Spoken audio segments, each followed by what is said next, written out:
जय श्री माता जी। बो down to Shri Mata ji and take बंधन। श्री माता जी को नतमस्तक होकर प्रणाम करेंगे और बंधन लेंगे।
महामंत्र and Shri Ganesh mantra.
Keep your right hand on mother earth. अपने राइट हैंड को धरती माँ के ऊपर रखेंगे।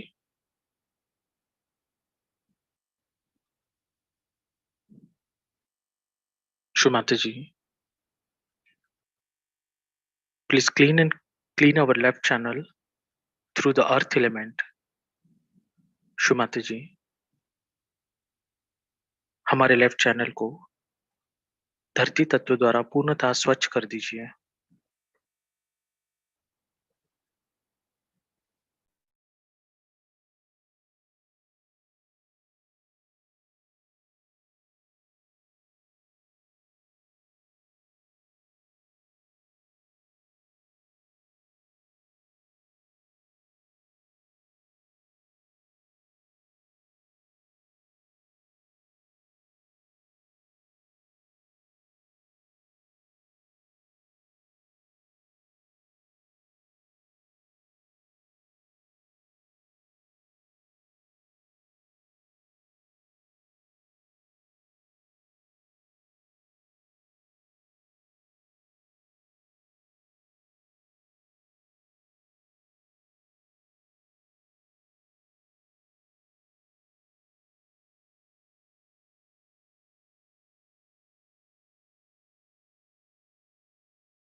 Keep your right hand towards Shumata ji. Right hand को शुमाता जी की ओर कीजिए। Left hand towards sky. Left hand को आकाश की ओर कीजिए। Shumata ji, please clean our right channel through the ether element. Shumata ji, हमारे राइट चैनल को आकाश तत्व द्वारा पूर्णतः स्वच्छ कर दीजिए।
Keep your left hand towards Mata ji.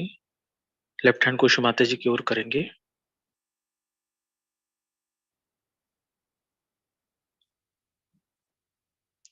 Will keep our both hand towards Mata ji. Attention on सहस्रारा। दोनों हाथ माता जी की ओर करेंगे। पूरा अटेंशन सहस्रार पे रखेंगे।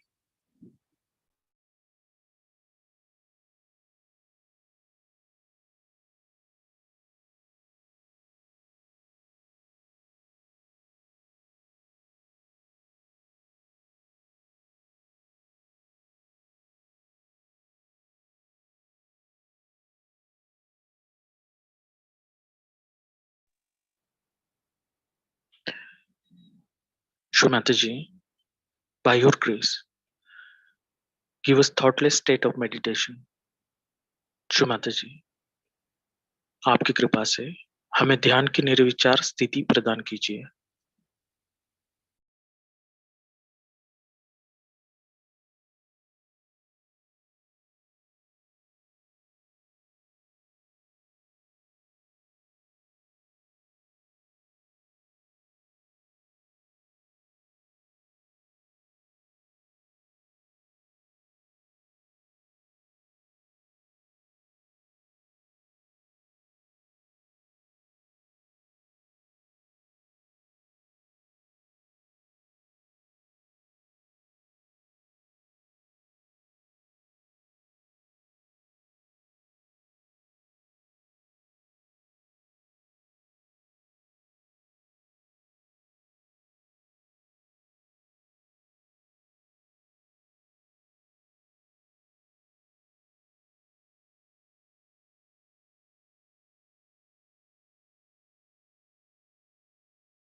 Now we are going to listen Shumata ji speech. इसी ध्यान की अवस्था में हम शुमाता जी का स्पीच सुनेंगे।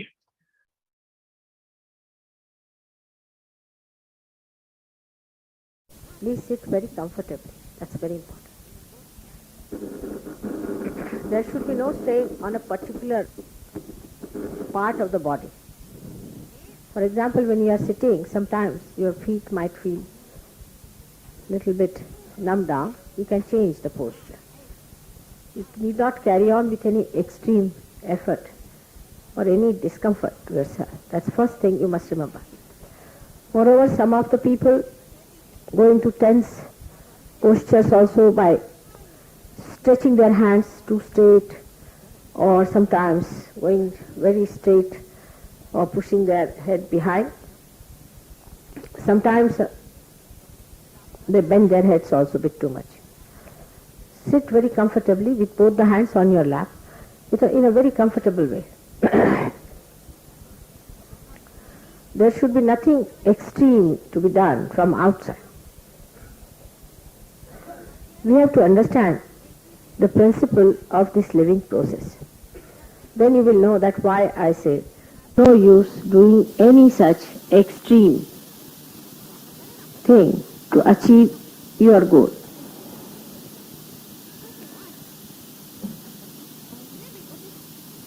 The principle is like this, that this room is all dirty. supposing, or it's in a chaos, or maybe it's in darkness completely. You can't see anything. So you enter inside the room. Your goal is to achieve the enlightenment. Some people will say that let us clean the room in darkness with blindness. You start cleaning your body. You don't know what you're cleaning. So there is no need to bother about cleaning when you are blind. Some people think if you clear your mind before realization, you'll be better off. You have tried all those things, but in doing so, you have gone to extremes. It's all blindness. All your work is done in darkness. There is no enlightenment. You have to get your enlightenment first. This is what I have realized, that unless and until human beings are enlightened, they cannot cleanse themselves properly. They cannot understand Sahaja Yoga. They cannot understand God. They cannot feel their spirit. Nothing is possible unless and until they are enlightened. It is possible, then when you get the enlightenment, you might find that the light is not coming through properly. There's some shaking in the bulb, or maybe there's some shaking in the shade, or maybe that the room is dirty, that you cannot see things clearly, that you cannot see your image in the mirror, your eyes are weak. For all this, you need a bright light. But without getting the light itself, without knowing something about what you have got within yourselves, how are you going to cleanse yourself? Of course the light may be dim, but still you can see what is the problem, what is to be done, what is to be cleared up. That's why enlightenment is the first thing. Now for this, even if you clean the whole room, even if you do all that, you have not done the perfect job. On the contrary, you might break some things, you might spoil some things, you may slip down. Anything can happen in darkness. That's what happens to people when they do any sadhana blindly. After enlightenment, you know your way through, you know how to go about it, and you understand everything. The another myth we have, that if we cleanse our mind, we can achieve our spirituality. You cannot. Even if this room may be clean, unless and until there is light, there cannot be enlightenment. So the main thing is you have to have an enlightenment. I have known people who lead a very clean and a good life. When they get enlightenment, they get it very fast and have it nicely established very easily, and it is there. But some of the people who lead a very clean and a good life have overdone it to such an extent that they have an ego about it. They think, I don't want anything, I'm perfect, I do no wrong, I'm committing no problem, I'm a very happy person. Such people also get stuck because they do not want the higher things of life. They do not want their spirit to be enlightened. So that also sometimes becomes a very sticky point. Now in Sahaja Yoga, you have to know that you have the power within yourself. It is there. It exists there. And it is to be just awakened. In some people, it takes time to be awakened. In thousands I have seen it takes no time. The only thing that I would suggest is to keep your mind open, not to become obstinate about things. If you are an obstinate person, the Kundalini is even a greater obstinate thing. Do not be obstinate, just keep yourself open. Do not argue it out. By argument or by thinking about it, the Kundalini is not going to be awakened. On the contrary, when the Kundalini is awakened, your thoughts settle down to such an extent that you feel there is no thought coming to you from your subconscious or from your supraconscious. So, try to keep yourself absolutely open, and don't worry even if your vibrations are not felt. The principle is that light is light and the room is room. The light has nothing to do with the room. Only thing, when the light is enlightened, it enlightens the room. The room has something to do with the light, but the light has nothing to do. Whether the room is there or not, light exists. In the same way, we must understand the relationship of Atma and our body, of spirit and our this body, mind and our ego, superego. So many of you must have done a lot of tapasyas and lot of things which were not really wanted. Thinking that you have done such a lot, you have been to so many places, you have done so much Tirath Yatra, you have been to so many pilgrimages. And those pilgrimages and all these places, you think according to you, should be blissful to you.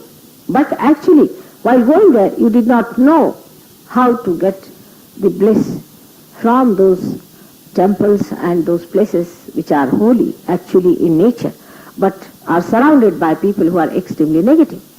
Because of that, that mixture was there, and sometimes instead of getting the bliss, you get all the headaches.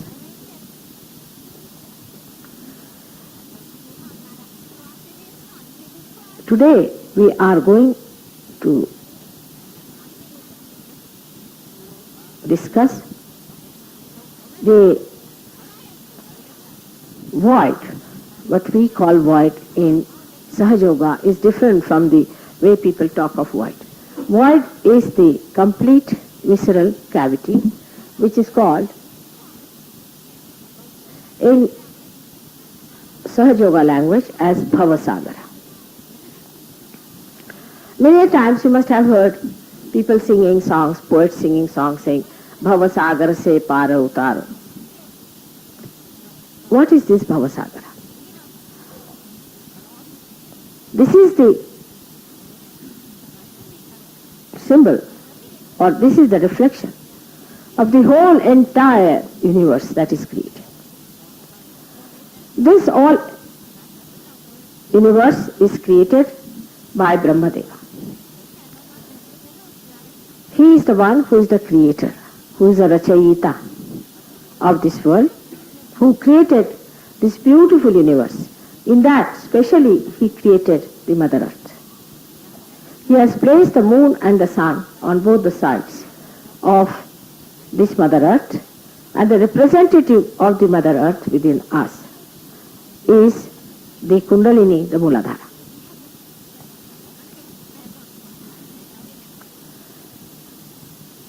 Now this universe exists within us. That is the Bhavasagara. This Bhavasagara exists in many stages in its evolutionary form, and today it is Kali Yuga in this Bhavasagara. I would say it is the dawn of Satya Yuga at the end of Kali Yuga.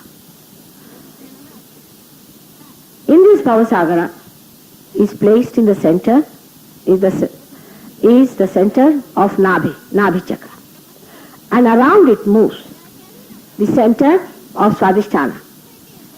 Nabhi Chakra, as you know, is governed by Sri Lakshmi as the power of Sri Vishnu. And the Swadhisthana moves around it,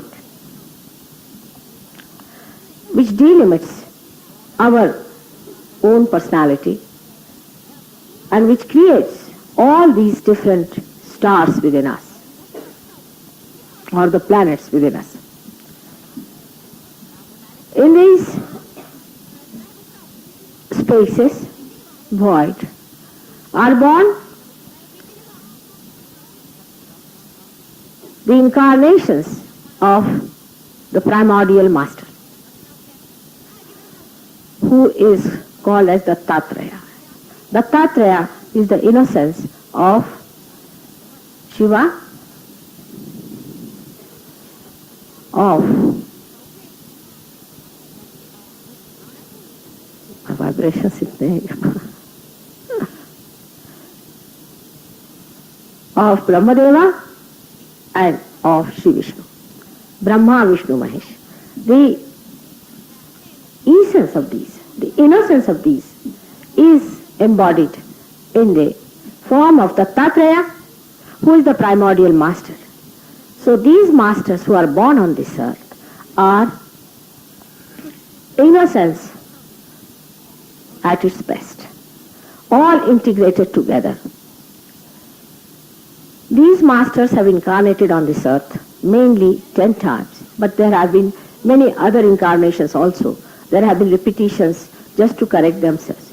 As I told you yesterday, that Muhammad Sahib and Nanaka are both the same personalities of Dattatreya. The instance is given in the life of Guru Nanaka. When he was sleeping, people told him that your feet are towards Makkah, Kaaba, towards Kaaba. He said, all right, I'll remove my feet and put wherever you say. Then they put his feet on the other side, and again they found that his feet were facing toward Kaaba. Then he said, now tell me the place where there is no Kaaba, I'll put my feet. But they could not arrange it at all, because wherever he placed his feet, it was such a maya that always they found that the feet were towards Kaaba. Now Kaaba is a place where you have a beautiful Shivalinga, which is called as Makkeshwar Shiva in our Puranas. From ancient times, it is mentioned that there is a pinda which is absolutely vibrating and which is there. Now Muhammad Sahib religiously avoided talking about that. He only said, if this stone can be so godly, why not human beings be?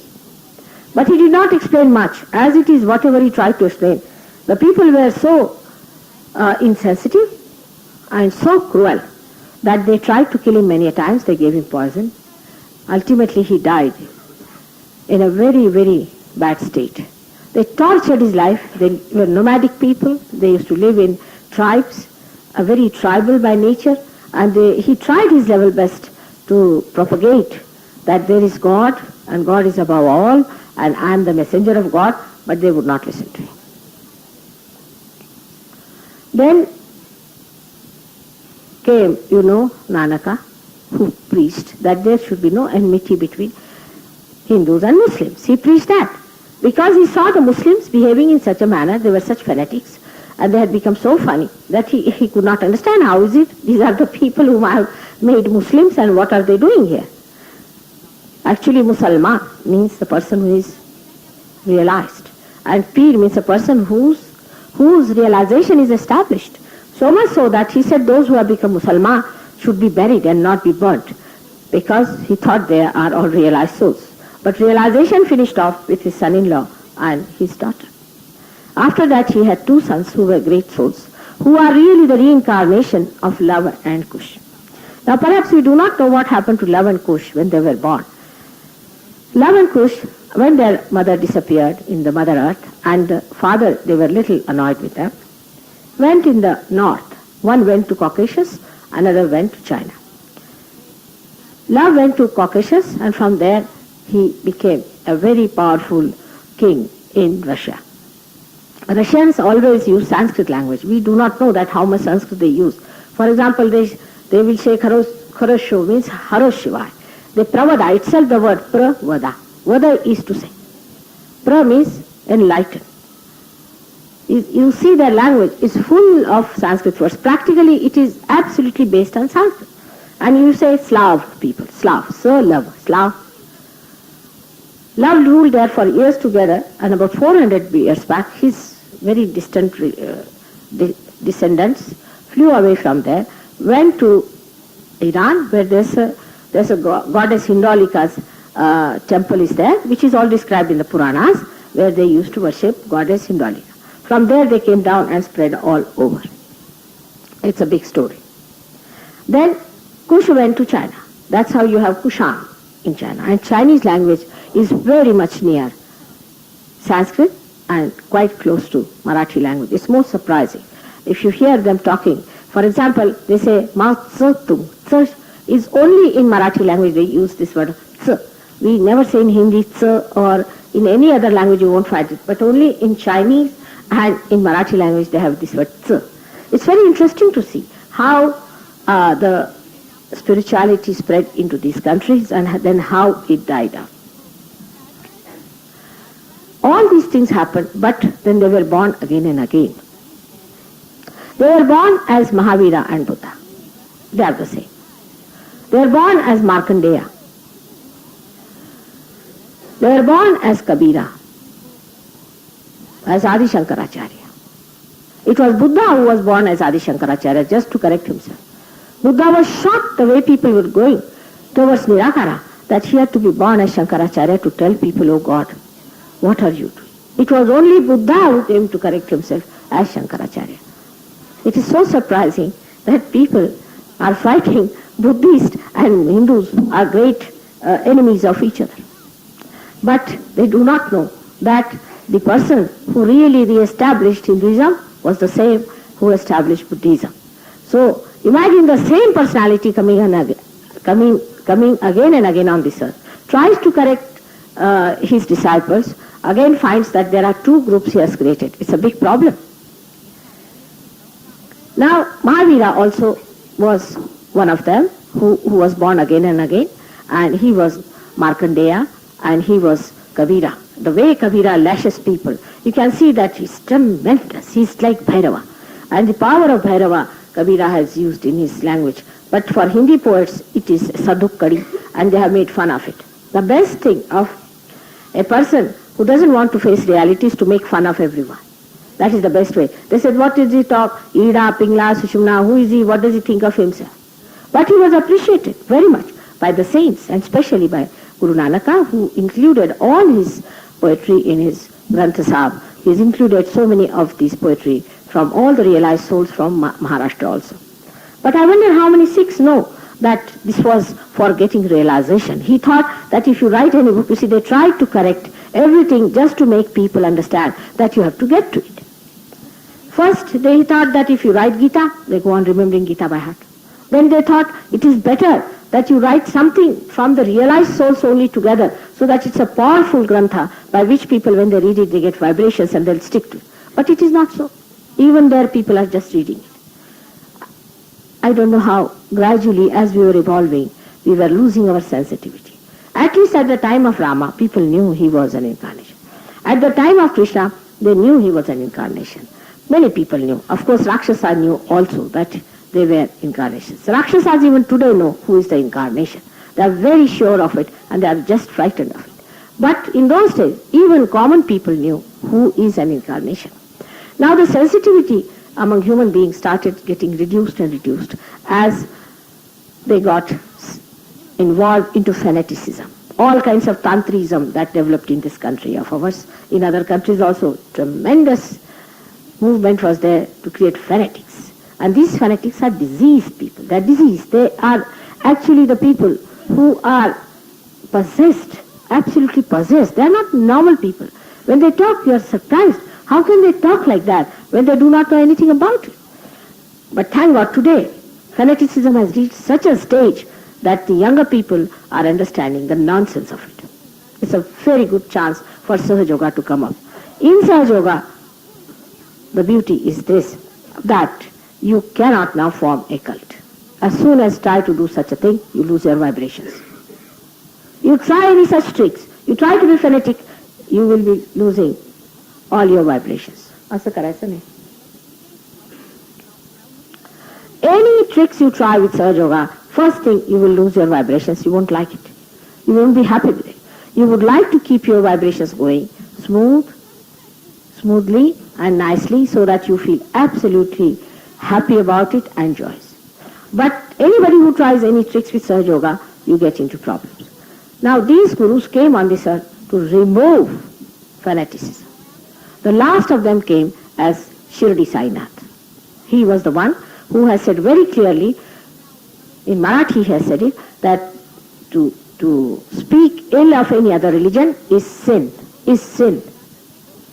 Nothing can be more powerful than that. There are many people who worship Sainath, many people, but they drink. He was against drinking. All of them were against drinking. Why they were against drinking? Because the awareness is spread in your void. The awareness, the chitta, the attention is in your void and is nourished by your liver. The liver takes out all the poison from your awareness due to bad health, due to bad mind, due to anything from bad effects or negativity, and then it clears out, as I told you yesterday. So this awareness within us gets, you know that our awareness, human awareness, goes down through drinking. These people preach that you should not drink. I mean, the one thing they all preach together, that you should not drink. At the time of Muhammad Sahib, there was no smoking. So Guru Nanak also, at this time he found people smoking with big hookahs. He said, now for heaven's sake, do not smoke. Because they said, you just said that don't drink, so we will smoke now. Like in England, people say, what's wrong in drugs? So drugs were not opposed by any saints. So we can take drugs. So it is in my lot to tell them now drugs are the same. Anything that goes against awareness is not good. I mean, it is not something that they have said no because they were mad people. Whatever they said because it was the truth. If you take drinks of any kind, alcoholics or any this kind, anything that takes you away from your awareness is wrong, because your awareness is to be enlightened. As it is, your awareness is like that. And on top of that, if this awareness is to be enlightened and is full of alcoholism, how to raise it? How to do it? But these days, to talk against alcoholism, one person asked me, Mother, are you going to be the minister of prohibition? I mean, it is impossible to talk to people about anything sensible. Even in a party you go, they'll say, why don't you drink? You should drink. It's such a great thing. You have missed such a lot in your life. I said, Baba, I'm drunk from my childhood. Don't give me anything. I don't need it. No, they'll go on forcing you. You must drink. You should see this is a special thing, that is thing and all that. They have no shame about it. No shame. They think they're trying to be nice. And you tell them, even once if you say, why do you drink? Gone. You are the gone case. You have no manners. You are most unmannerly person. How dare you say such a thing to anyone? Look at these human beings. Such madcaps, I don't know how to deal with them. They think that they should be told, all right, go ahead, drink, kill yourself. How can any saint allow you to drink? Tell me when they know that it goes against your awareness. Of course, these thugs will say, all right, drink as much as you like. Do what you please. You have 10 wives or you do what you please. Only give me your purse to me. Because that is their interest in you. They are only interested in your purse, how much money you have got in your purse, what job you are doing. Or at the most, they can be liaison officers saying that already give job to my son or give job to someone. One has to understand that saint is not afraid of anyone. He cannot be. It's a fearless entity, absolutely fearless. It's not afraid of anyone because it is standing on truth. Truth itself gives you that strength to say the truth. But I've learned certain lessons in my past lives that human beings don't like truth. Don't tell them. If you tell them, they'll crucify you immediately. You have to go round and round and put them into problems so that they come round. If you tell them straightforward, don't do something, they will put you, people may crucify me after some time if I tell them don't drink. It is that bad these days. The drinking in England is so bad now that Englishman who used to drink so little is now nothing but a bottle. Since morning he starts it. In third generation you go down. What about our Indians who have gone there? Even the Sikhs who are told not to drink more than Scotch people can drink. It's a shameful thing, and they'll fight that we'll not put a helmet on our head to save our heads from going on a motorbike. Is it written in any Granth Sahib like this to be so foolish and stupid? But they'll fight for that, but not fight for this, that no Sikh should drink. If you are wearing that pagdi, you have no business to drink. They don't think that the essence of religion is more important than all these nonsensical things that you think you are doing. Such a great religion, Islam, such a great religion is Sikhism, such a great religion is Hinduism, such a great religion is Christianity. Everything gone to dogs because the dogs have come into it. They have no sense of proportion. They do not know how to respect their gurus in the right way, putting the gurus in their heart and in their behavior. That's all they should have done. They should have just obeyed their gurus. There was no need to stand on your heads and take mantras from these thugs, paying them money. There was no need at all to do all these things. But no, they thought, here we are doing black market money, let us build some big temples. So they are great Hindus, big temples are built here, black market money going on. Here they are killing so many people, the Muslims, so they must say that we are doing it in the name of God. Very nice. Well, Muhammad Sahib has talked of nothing but Rahmat and Rahim. All the time, Rahmat and Rahim he has talked of. See, they were about to kill him every moment wherever he went. It was such a dangerous situation, so precariously he was living, and he had to defend himself. So now, we have to defend ourselves from these people instead of these people defending themselves. It's not in defense. It is in aggression. These people are killing others, and they think they are doing a great, very great service to the people. Then the Christians, they are one of the worst fanatics. Worst fanatics are the Christians. There cannot be worse fanatic than Christianity. Christianity is one religion which is very clever and cunning.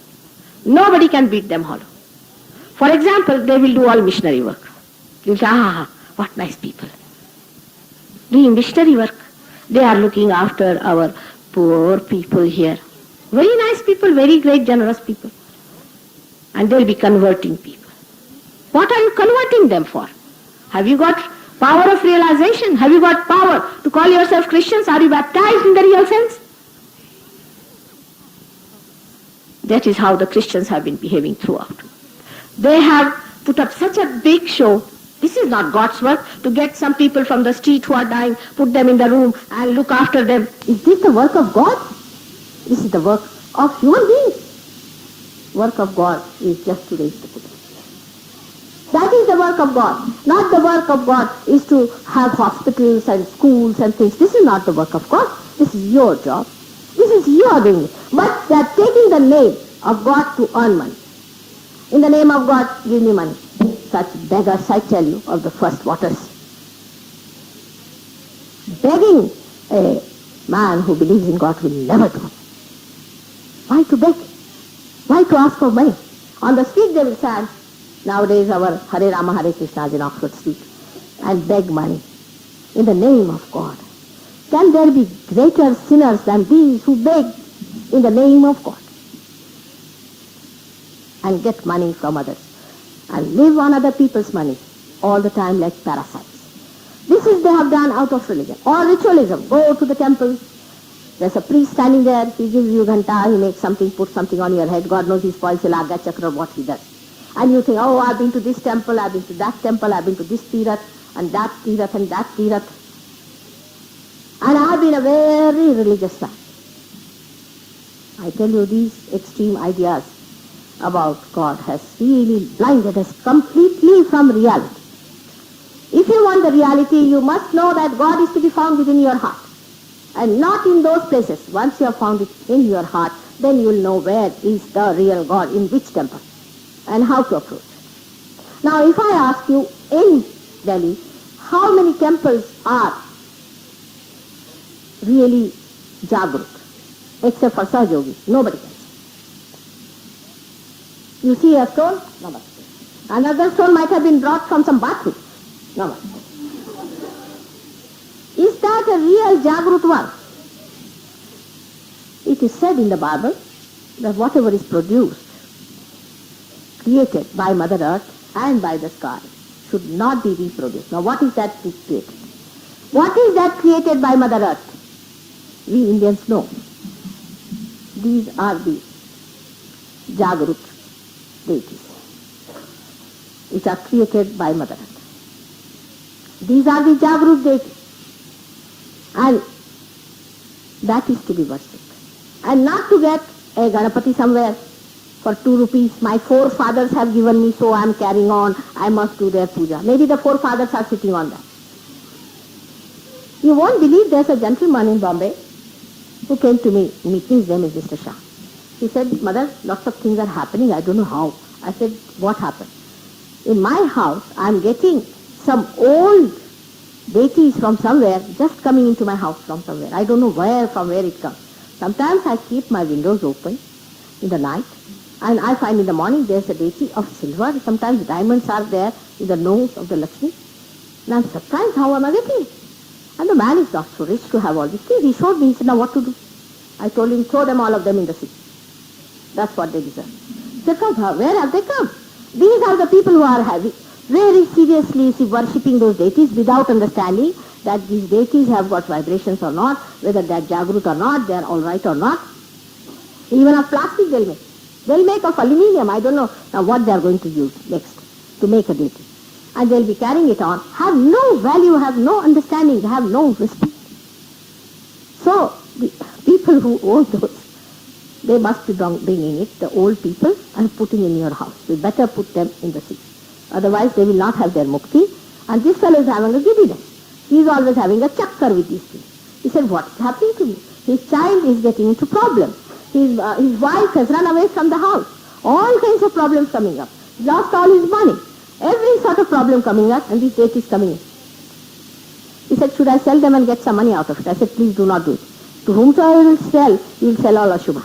These are coming by some dead person using this Bhanamati, they are bringing this down here. But there were, he told me, thousands of people wanting just to touch the feet of these bhutas.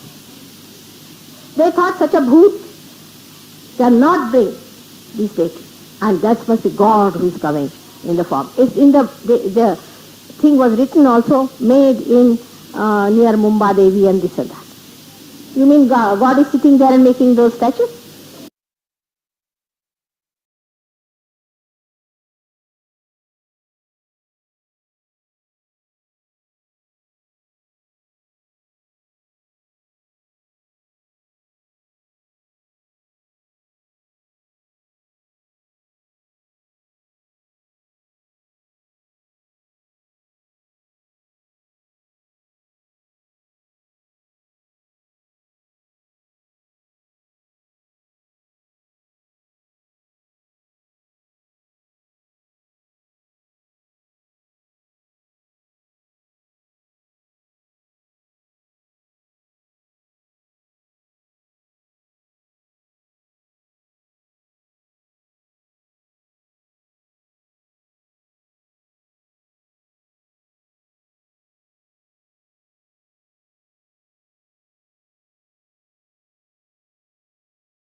Thank you, Shumati ji, for all the divine blessings.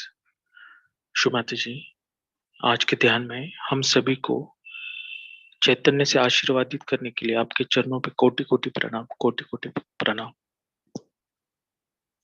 We'll bow down to Shumati ji and take बंधन. Shumati जी को नतमस्तक होकर प्रणाम करेंगे और बंधन लेंगे. जय शुमाता जी.